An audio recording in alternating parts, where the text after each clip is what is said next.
Sarap. Bibili ako na ito paglaki ko.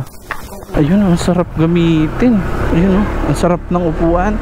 Ang sarap ng pwesto ng paa. Instant, sarap. Sarap ipiga.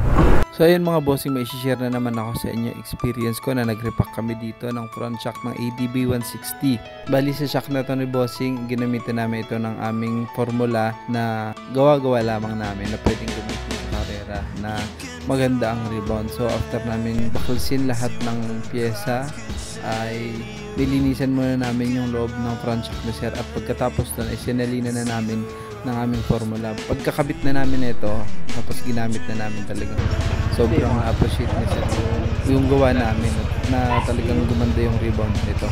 Ay, hindi na pala i-start, no?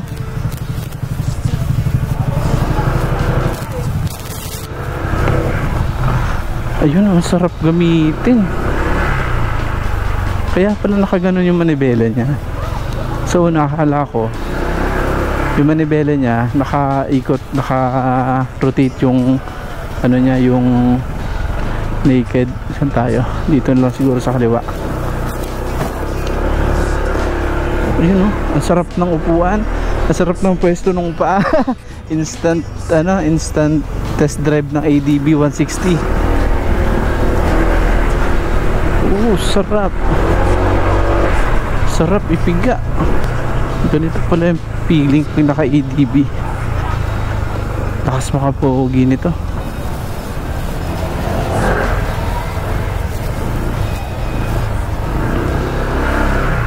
Yun.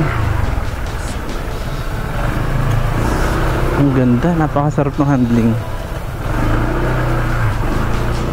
First time ko makahawak na itong ADB 160. Kahit yung 150 di pa ako nakatry. Ang ganda, ang sarap. Napakadali i-balance. Ang sarap, gar. Di, tsaka ang sarap ng handling. Yung liko, yung pag-balance, hindi hirap.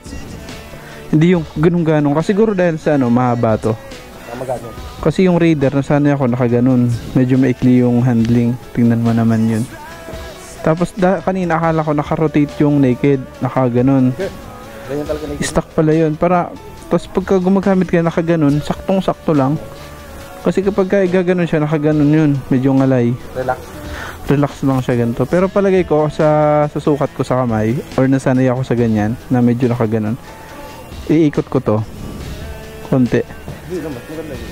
Mangalay ka dito. Pag ganun kasi. Pag ganun. Pero para sa akin, para medyo astig ng ganun konti. Para sa akin lang kasi hindi naman akin to. Sarap. Bibili ako na ito paglaki ko.